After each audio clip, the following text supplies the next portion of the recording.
Hello बच्चों, let's read the question. Two Nicols are oriented with their principal planes, making an angle of 60 degree. The percentage of incident unpolarized light which passes through the system is. तो बच्चों basically given है हमें two polaroids in the form of two Nicol prisms. अब ये दोनों Naipaul prism के जो principal planes और हम बोल सकते हैं polaroid axis, so they are making an angle of 60 degree with each other.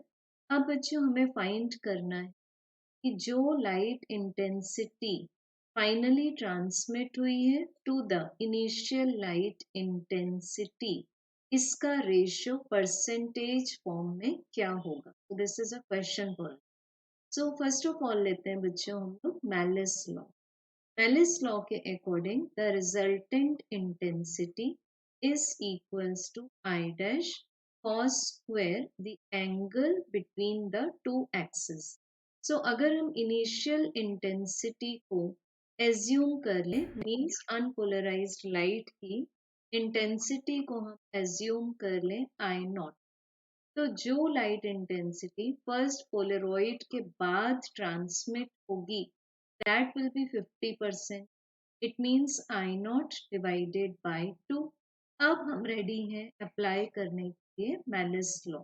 So after second Polaroid it is I not divided bye 2 multiplied bye cos square 60 degree. अब बच्चों cos 60 degree का answer होता है 1/2.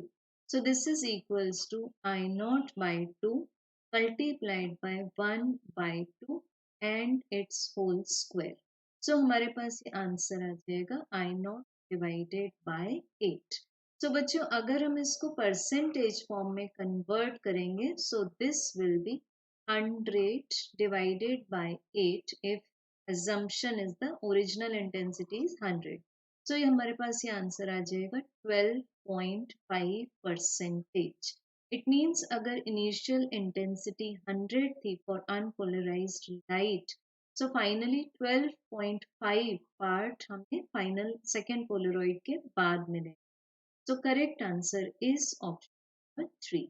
Thank you.